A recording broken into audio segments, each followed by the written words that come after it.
आप लोग लगातार श्रवण कर रहे हैं वीतराग श्रवण भगवान महावीर की अमृतमय वाणी श्री ठाणांग सूत्र के सूत्रों के माध्यम से। अनेक सूत्रों के बारे में आपने सुना है और आगे अन्य सूत्र के माध्यम से आगमकार कहते हैं एक मवी माई मायम कट्टू आलोय जाओ पड़ी वज्जा अथी तस आरहणा। बड़ा सुंदर सूत्र दिया है कि जो प्रमाद वश हुए कपट आचरण के प्रति पश्चाताप आलोचना करके सरल हृदय हो जाता है, वह धर्म का आराधक है। साधु साध्वी श्रावक श्राविका कोई भी है, मन में प्रमाद आ गया और हमने किसी के साथ कपट कर दिया, उसे धोखा दे दिया, पैसे की दृष्टि से, वचन की दृष्टि से, कुछ और कारणों से हमने उसके साथ छल तो कर दिया, लेकिन कुछ समय के बाद हमारे मन में ख्याल आया मैंने गलत काम किया, मुझे छल नहीं करना चाहिए था। मेरे को छल करके क्या मिल गया? थोड़ा सा कुछ भौतिक लाभ मिल गया। बेचारे को मैंने पागल बनाया, अंधेरे में रखा, झूठी रजिस्ट्री, झूठे कागज बनवाए, झूठी गवाही का वातावरण तैयार करा, आदि आदि बहुत सारी चीजें हो सकती हैं। तो मैंने इतने सारे कपट का आचरण किया, गलत किया। उसका प्रतिक्रमण करना, आलोचना करना और छोटी मोटी तपस्या करके खेद व्यक्त करना कि मुझे ऐसा नहीं करना चाहिए था। कोई यदि ऐसा कर लेता है तो उसे कहा वो धर्म का आराधक है, विराधक नहीं है। कि देर सवेर वो सुधरा तो सही, मन में अच्छे ख्याल तो आए कि तेरे से गलती हो गई, प्रमाद हो गया, प्रमाद के वशीभूत तेने दूसरों के साथ छल कपट कर दिया, अब तेरे मन में खेद है तो कोई बात नहीं, तू फिर भी धर्म का आराधक है। तो ऐसा कभी जीवन में किसी के साथ हो जाए तो मन में उसका पश्चाताप, खेद जरूर लाना चाहिए। दिखावटी नहीं, अंदर से आए, वास्तविकता के साथ आए। और वास्तविकता के साथ जब आता है तो स्वयं की आंखों में आंसू तक आ जाते हैं कि यार मैंने कैसे कैसे छल कपट किए, नहीं करने चाहिए थे, क्या जरूरत पड़ी है, मेरा हृदय साफ क्यों नहीं होता, मैं निर्मल हृदय वाला क्यों नहीं बनता, मुझे भी साफ हृदय वाला बनना है। अगले सूत्र में कहा है सुयाणम धम्माणम सम्मम सुनन्याय अबुट्ठे अव्वम भवति। कहा है अभी तक नहीं सुने हुए धर्म को सुनने के लिए तत्पर रहना चाहिए। अभी तक नहीं सुने हुए धर्म को सुनने के लिए तत्पर रहना चाहिए। अब देखिए, मान लो मैंने कोई बात सुनाई, आपने महाराज ने सब बात सुना दी, बात खत्म है। मन में जिज्ञासा रखो, वो साधु, वो साध्वी आज कितना और नया क्या सुनाएंगे, मुझे नया सुनना है। भगवान की वाणी तो बड़ी व्यापक है, सबका अलग अलग चिंतन है, सबकी प्रस्तुति का तरीका अपना अपना है। कोई किसी एंगल से बोल रहा है, कोई किसी एंगल से बोल रहा है। मैंने आज तक जो बातें नहीं सुनी उनको सुनना है। मेरे पास सब तरह की आंकड़े, विचार, लोग चिंतन, अपनी बातें बतलाते रहते हैं। ऐसे ऐसे लोग देखे मैंने इसी समय में, इन्हीं सालों में, कि सुबेरे अपने क्षेत्र में विराजमान साधु सती का प्रवचन सुना और 12 बजे से पहले किसी एक मुनि का सुना, फिर दोपहर में साध्वी जी का सुना। वो सुन रहे, उनको सुनने में इंटरेस्ट है, उनके मन में लगातार जिज्ञासा है, और नया अच्छी बातें सुनता रहूं, महान पुरुषों के जीवन चारित्र सुनता रहूं। देखिए, मैं जो सुना रहा हूं ये आगम की वाणी है। मान लो मैं यहाँ पर किन्हीं महान आचार्यों, त्यागी, तपस्वियों, संयमी साधकों का जीवन चारित्र सुनाऊं तो वो भी अच्छा है। मैं तीर्थंकरों का चारित्र सुनाऊं वो भी अच्छा है। मैं कहानियां सुनाऊं जो अच्छी आध्यात्मिक कहानियां हैं वो भी आपके लिए अच्छी है। कुछ ना कुछ प्रेरणा उसमें समाहित है। तो सुनने की भावना लगातार रखना। अब तक जो मैं नहीं सुन पाया, सुनने से वंचित हूं, उसे मैं सुनूं। सुनने की जब ललक जग जाती है तो व्यक्ति समय नहीं देखता, सुविधा नहीं देखता, ये देखता प्रवचन में पहुंच जाऊं, प्रवचन मुझे मिल जाए, कोई मुझे प्रवचन भेज दे। एक कोई लगभग 92 93 साल की एक महिला है अहमदनगर जिले में, जिनके परिवार के कुछ मेंबर कल ही वापसी गए हैं। तो 92 93 की एज में है, ऊंचा सुनता है, गांव में बिजली कम आती है, उसके बावजूद प्रवचनों को सुनने के लिए लीड लगा करके सुनने की भावना रखती है इस उम्र में भी। और एक नौजवान नवयुवक पिछले साल मिला, कहने लगा महाराज मैं नवा शहर रहता हूं, आपका चौमासा लुधियाना चल रहा है। बोले मैंने कोई दिन ऐसा नहीं गया जब मैंने प्रवचन की नागा करी, मैंने ऑनलाइन लगातार सारे प्रवचन सुने हैं। है क्या अभी कॉलेज में है, ग्रेजुएशन कर रहा है, सुनने की ललक जग गई। तो ललक जगने के बाद व्यक्ति कुछ भी करता है। पहले मैं देखता था कि लोग दिल्ली से देखते कि कोई संत गन्नौर, सोनीपत, पानीपत, करनाल विराजमान है, सुबह 5 वाली ट्रेन पकड़नी है, 6 वाली पकड़नी है, इस समय स्टेशन पे उतर जाएंगे, 5 मिनट का स्थानक का रास्ता है, फला महाराज फला साधु साधु विराजमान है, दर्शन भी होंगे, प्रवचन भी सुनेंगे। तो प्रवचन सुनने को लोग महत्व देते थे और आज भी देते हैं। ऐसा नहीं है कि किसी चीज की नास्ती हो गई है, बस तरीके बदल रहे हैं। प्रवचन की होम डिलीवरी हो गई है, कोई आगे सुन रहा है, कोई रात को सुन रहा है, कोई कितना कभी सुन रहा है। चेन्नई में एक सज्जन थे, सवेरे स्थानक में सुनते, उसी प्रवचन को रात को मियाँ बीवी सामायिक करके बैठ जाते, ऊंची आवाज में लगा लेते, उसको फिर सुनने लगते।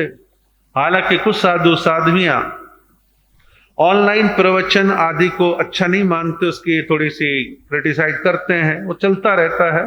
ये तो वैचारिक द्वंद्व हैं और वैचारिक द्वंद्व कुछ काल चलते हैं, बाद में स्वीकार कर लिए जाते हैं। और मैं ऐसा समझता हूं कि सही तरीका तो आमने सामने सुनने का है। आमने सामने किसी वजह से नहीं सुन पा रहे हैं, किचन की सुबह की जिम्मेदारी है, ऑफिस भागना है, तो बाद में जब समय मिले तब सुन लो, तो कुछ तो सुनने का फायदा हो। तो सुनने का बड़ा महत्व है और सुनने की भावना निरंतर मन में बनी रहनी चाहिए। आगे अन्य सूत्र में कहा है, सुयाणम धम्माणम ओगिन्यणाय उघरणीयाय अबुट्ठे यवम भवती। सुने हुए धर्म को ग्रहण करने, उस पर आचरण करने को लेकर तत्पर रहना चाहिए। यह आचरण की बात है। मान लीजिए आपने इतना सारा सुन लिया, इतने सारे सुनने में 3 चीजें होती हैं, हे, गे और उपादे। हे, गे और उपादे, इसमें क्या भाव है कि कुछ चीजें ऐसी होती हैं, हे छोड़ने योग्य है कि भाई ये चीजें बुराई की प्रतीक हैं, इन्हें हमें छोड़ देना, त्याग कर दे। गे जानने योग्य है कि भाई इन चीजों को ना ग्रहण करना ना छोड़ना, बस जानना है। लोक का ये स्वरूप है, आराधना के तरीके हैं, उनको समझ लो। हे गे उपादे, उपादे कहते हैं आचरण करने योग्य, कि फला फला चीजों का हमें आचरण करना चाहिए। तो तीनों चीजें हमारे जीवन में असर डालती हैं। और पहला बेसिक काम क्या है? बेसिक काम है सुनना या पढ़ना। सुनने और पढ़ने के बाद हे गे उपादे तीनों चीजें आएंगी। उनमें मुख्य क्या है? आचरण, कि मुझे आचरण करना है, अपने जीवन में उतारना है। अब कोई कह दे जी सुनते बहुत है, आचरण में तो कोई असर है नहीं, ऐसा नहीं होता। किसी चीज की नास्ती नहीं होती, वो समाप्त नहीं होता है। हाँ ये है परसेंटेज में अंतर आ सकता है कि कोई व्यक्ति 100% आचरण कर रहा, कोई 80%, कोई 70%, कोई 50%, कोई 45%, कोई बिल्कुल नहीं भी कर रहा। तो आचरण का असर धीरे धीरे आता है। अब आप देखिए, आपका मनोबल मान लो कमजोर है, आपके घर में एक जवान बच्चा, बेटा, बहू है और कभी तपस्या करी नहीं है, उसने देखा कि हमारे घर में 28-11 व्रत करने वाले हैं, तो उसके मन में आएगा चलो अब की बार बेला करके देखते हैं, चलो अब तेला करते हैं, अब की बार तो 28 करने की पूरी भावना है। तो आदमी त्याग, तपस्या, संयम, नियम, मर्यादा चीजों को धीरे धीरे धीरे धीरे एक्सेप्ट करता, स्वीकार करता है। अब हम यहाँ पर प्रवचन के बाद जो एक छोटे से पचखान देते हैं, क्या है? कहने वाला एक प्रतिक्रिया ये दे सकता, क्या है ड्रामेबाजी है, क्या हो गया छोड़ दिया तो, पहली प्रतिक्रिया। एक कहता है नहीं, वो चीज मेरे सामने खाने में आए या ना आए, आ गई और मैं उसे छोड़ दूंगा। मन में क्या ख्याल आएगा? मैं छोड़ सकता हूं, मैं त्याग सकता हूं। एक मनोबल जगा और मनोबल जगा तो आदमी फिर आगे महीने भर के लिए, 4 महीने के लिए, 2 महीने के लिए त्याग कर सकता है। तो जीवन में आचरण पर फोकस रखना चाहिए, और आचरण जब बोलता है तो उसका प्रभाव दूर तक जाता है। और मैंने देखा है कि ऐसे ऐसे लोग रहे अपने जीवन काल में, भरी जवानी तक उन्होंने कोई धर्म, ध्यान, त्याग, तपस्या, आचरण विशेष नहीं किया, बस अपने माता पिता या दादा दादी को करते हुए देखा। उनके आचरण का स्लोली सामने वाले के व्यक्तित्व पर प्रभाव पड़ रहा है।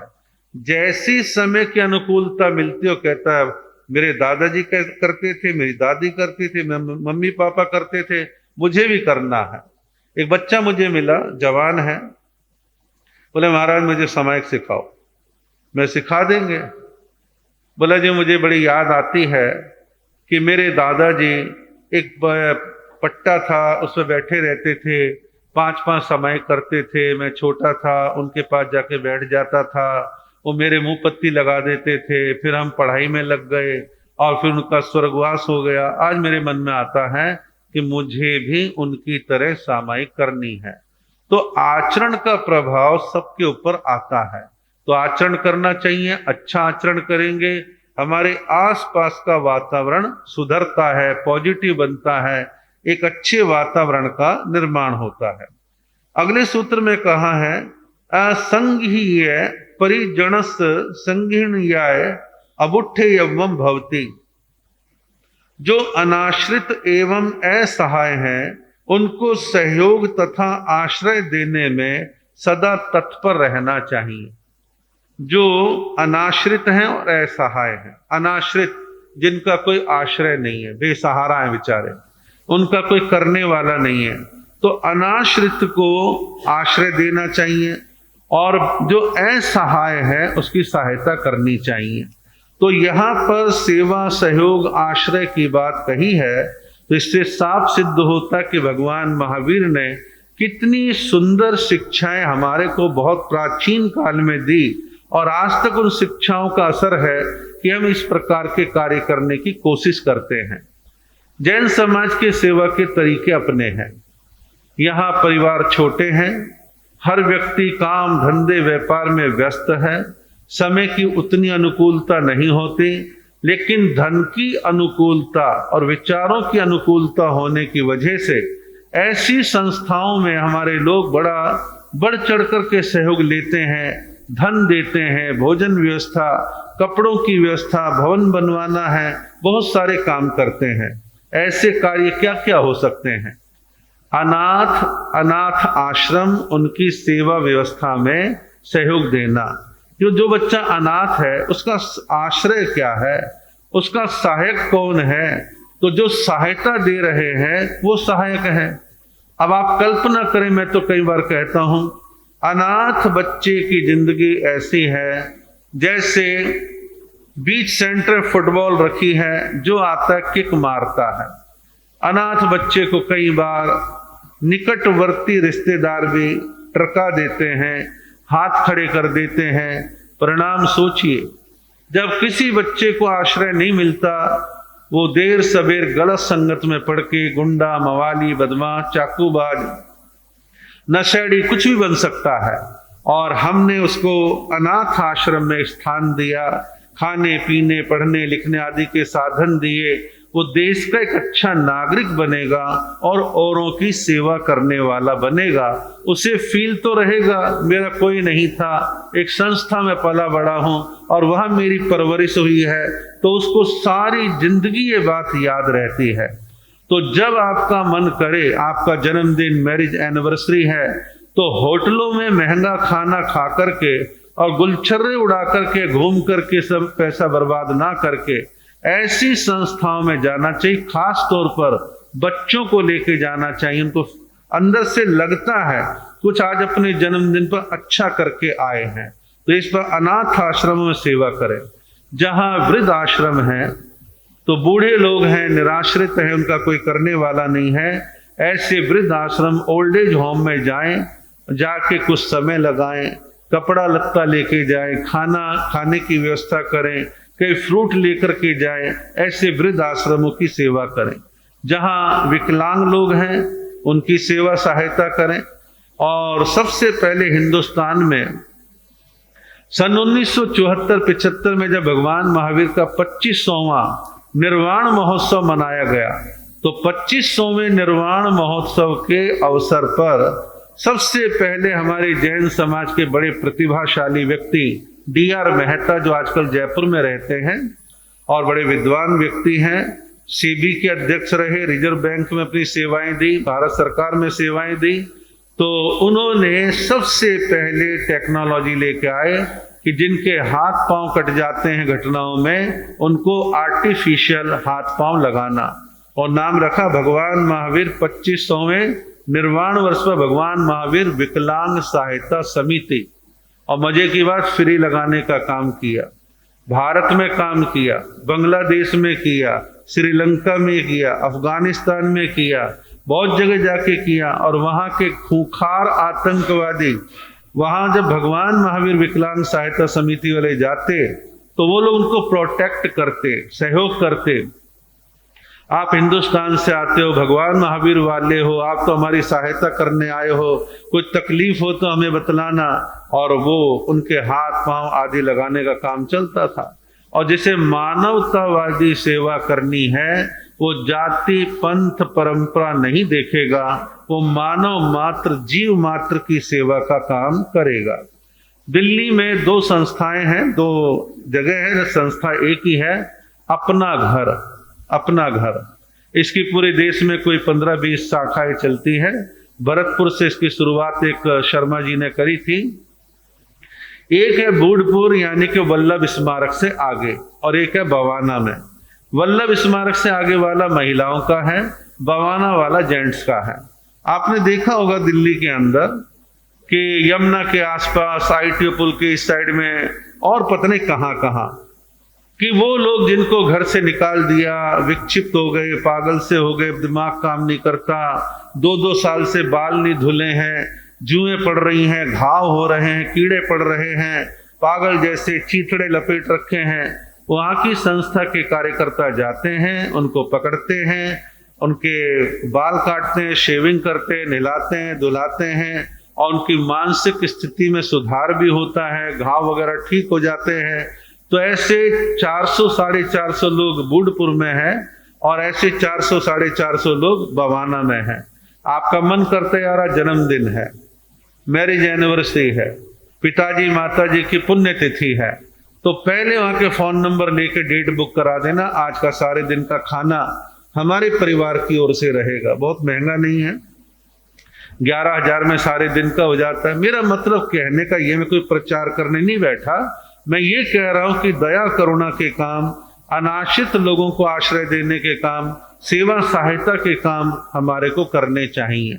जहाँ हमारे बहुत सारे बजट दूसरे हैं, वहां थोड़ा सा कट लगाएं, संयम करें और अच्छे कामों में लगाने का हम प्रयास करें। तो भगवान महावीर ने कहा, जो अनाश्रित एवं असहाय हैं, उनको सहयोग तथा आश्रय देने में सदा तत्पर रहना चाहिए। और एक चीज का बैलेंस हमेशा किया करो। हमारे लोग कई बार झुकते हैं तो पूरा झुक जाते हैं, नहीं तो खड़े रहते हैं। बैलेंस बनाना चाहिए। जहां हम जहान की चिंता करते करें, लेकिन अपने इर्द गिर्द जो हमारे साधर्मिक जैन बंधु हैं, उन पर भी दृष्टिपात करें, उनको भी ऊंचा उठाने के लिए जो संभव हो वो करने का भाव रखना चाहिए। आगे कहा है, गिलानस अगिलियाय वेया वच्च करणीयाय अबुट्ठे यव्वम भवती। रोगी की सेवा के लिए सदा तत्पर रहना चाहिए। रोगी की सेवा के लिए सदा तत्पर रहना चाहिए। मैं पहले साधु की दृष्टि से कह दूं कि मान लो साधुओं में कोई बीमार है, तो कोशिश साथी साधुओं को ही करनी चाहिए कि मैं बीमार साधु की सेवा के लिए तत्पर रहूं, सारे काम छोड़ दूं, मैं उनकी सेवा सहायता का काम करने का भाव रखूं। संतों की सेवा, अब बात आती गृहस्थ में। गृहस्थ में भी सेवा का भाव बना रहना चाहिए कि हमारे घर के बड़े हैं, माता पिता दादा दादी इत्यादि हैं, उनको आज सेवा की आवश्यकता है, हम उनकी सेवा करेंगे, उनकी सार संभाल करेंगे। ये हमारी ड्यूटी है, हमारा कर्तव्य है, ये हमारे को करना है। बहुत सारे लोग और प्रकार से सेवा करते हैं। सरकारी हॉस्पिटल में जाएंगे, जनरल वार्ड में जाएंगे, वहाँ सरकारी हॉस्पिटलों की दुर्गति कैसी है ये सब आपको पता है। प्राइवेट तो एक अलग ही मिजाज से चलते हैं। सरकारियों में गरीब से गरीब जाता है, उसकी सेवा सहायता व्यवस्था नहीं होती है और बहुत सारी तकलीफें होती हैं। तो मैंने देखा है हमारे जैन समाज की कुछ संस्थाएं, मैंने चेन्नई में देखा, बेंगलोर, हैदराबाद, अहमदनगर, पूना, उदयपुर, इंदौर, सब जगह मैं देखता आ रहा हूँ बड़े बड़े शहरों में।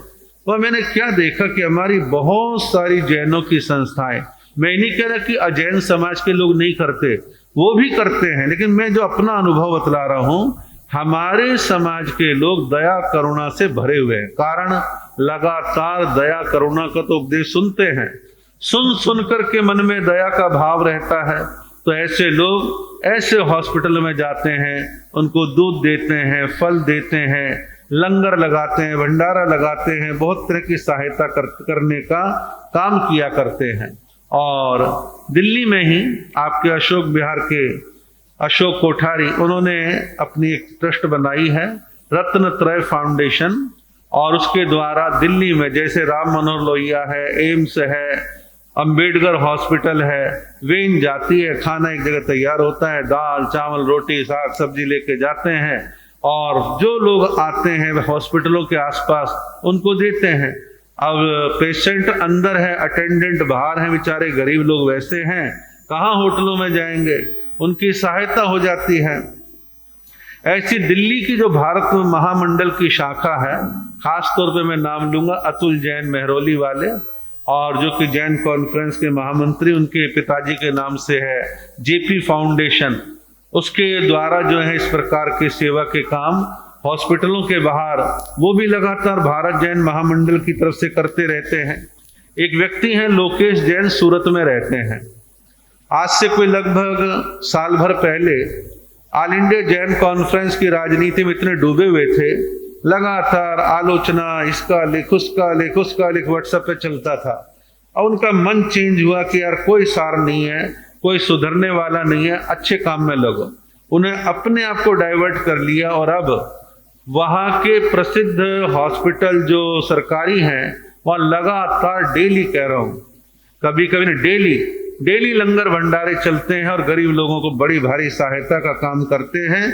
ये तो मैंने कुछ एग्जाम्पल दिए, बहुत सारे ऐसे हैं जो उनकी जानकारी मेरे पास भी नहीं होगी। तो हमारा समाज भी ये काम करता है और एनजीओ संस्थाएं भी काम करती हैं, हमें करने चाहिए। हमारे मनों में दया करुणा सूखनी नहीं चाहिए, और ये हमारे भगवान महावीर का शिक्षा संदेश भी है। आगे कहा है, नो पाण भोइणस अति मत्तम आहाराय सया भवई। कहा है ब्रह्मचारी को कभी भी अधिक मात्रा में भोजन पान नहीं करना चाहिए। ब्रह्मचारी को अधिक मात्रा में भोजन पान नहीं करना चाहिए। हमारे यहाँ पर एक शब्द आता है उनोद्री तप, तपस्या के भेद में उनोद्री तप, भूख से कम खाना, भूख से कम खाना। गर्मी के दिन हो, 40 डिग्री टेम्परेचर या उससे ऊपर चल रहा हो, आपने किसी भी गाड़ी में हवा ज्यादा भरवा रखी है तो टायर फटेगा, दुर्घटना होगी और नुकसान होगा। जैसे टायर फटता है ऐसे हमारे पेट के अंदर आहार की थैली की स्थिति है। आयुर्वेद कहता है आहार की थैली में 50% आहार को जगह दो, बाकी के 50% में 25% के हिसाब से हवा और पानी को जगह दो लिक्विड के लिए। लिक्विड भी पेट में जाना जरूरी, सॉलिड तो गया, और सॉलिड को गलाएगा कौन? लिक्विड गलाएगा। लिक्विड आप पीते नहीं, ठूसे जा रहे हैं, गैस बन रही, डकारे आ रही है, सिर में गैस चढ़ रही है, छाती में जा रही है, बड़े बेचैन हो रहे हैं, इनो पे इनो पिए जा रहे हैं। इनो पीने की जरूरत नहीं है। खाने का थोड़ा ध्यान रखें कि मात्रा थोड़ी सी घटा के रखें, थोड़ी गुंजाइश रखें, पानी और हवा के लिए जगह छोड़ें। नियम है खाद्य सामग्री में लिक्विड जाएगा, पचेगा, विभिन्न प्रकार की गैसें बनेंगी, और गैस को वहां स्थान मिला है तो ठीक है, नहीं तो इधर उधर जाएगी। और गैस खारिज कैसे होती है? गैस खारिज होता है आपको वॉक करने से, चलने से। आपको चलोगे दो काम होंगे, या तो नीचे से खारिज होगी या डकार आकर के काम ठीक हो जाएगा। तो इस प्रकार ये तीनों चीजों को हमें समझ के चलना चाहिए। और कहावत है, शेर की हांडी में सवा शेर भरा हो तो चूल्हे में फटेगी। सारी दाल और दूध जो भी है सारा नीचे जाएगा राख के अंदर। तो शेर की हांडी में सवा शेर भरने की जो कहावत है वो सब पे लागू होती है। खास तौर पर ब्रह्मचर्य का पालन करने वाले को मर्यादा में, लिमिट में भोजन खाने की आदत डालनी चाहिए। अति तीखा ना खाए, अति खट्टा ना खाए, किसी खास पदार्थ पे ज्यादा जोर ना दे, संयमित तरीके से उचित मात्रा में भोजन करने का भाव रखे। आगे कहे, नो सिलोगाणु वाई, नो सात शोक पड़ी बुद्धे यावी भवई। साधक को कभी भी यश, प्रशंसा और दैहिक सुखों के पीछे पागल नहीं होना चाहिए साधक को। अब कोई साधु है, उसको एक भूत सवार हो गया, मेरा नाम नाम नाम, प्रसिद्धि प्रसिद्धि प्रसिद्धि, ये बहुत बड़ी बीमारी है। साधु सतियों को भी लग जाती है और गृहस्थों को भी लग जाती है। और मेरा तो सारे जहान में नाम हो जाए। बड़े बड़े चक्रवर्तियों के नाम नहीं रहे तो आपका तो क्या रह जाएगा। स्वर्गवास होने के बाद 2 या 4 श्रद्धांजलि सभा होंगी, फिर बाद में कोई ना याद करता। तब धीरे धीरे इतिहास के काल के गाल में सब समझ आते हैं। तो आदमी इतना भूखा ना हो कि नाम नाम नाम नाम, यश यश यश के चक्कर में पड़ा रहे और कहीं इस बात को लेकर नाराज है, आपने मेरा नाम सही ढंग से नहीं बोला, आपने मेरी ढंग से प्रशंसा नहीं करी। और कुछ गृहस्थी हमें ऐसे टकरा जाते हैं, महाराज जी आपने मेरा नाम नहीं लिया, ऐसा भी हो जाता है। तो ये नाम प्रशंसा की बीमारी और दैहिक सुख कि शरीर के सुखों को बहुत ज्यादा प्रधानता देना, ठीक है, शरीर के साथ अन्याय भी नहीं करना, तो इतना राजकुमार सुकुमार भी नहीं बनाना कि कल को दिक्कत खड़ी कर दे। इसलिए इसको थोड़ा सा रफ टफ रखें और बहुत ज्यादा गर्मी, बहुत ज्यादा सर्दी, थोड़ा इसको बैलेंस कर लें और संयमित करके बीच के मार्ग पर चलते रहें और इस तरह से यश कामनाओं से बच करके चलने का भाव रखें। समय तो हो रहा है और 2 सूत्र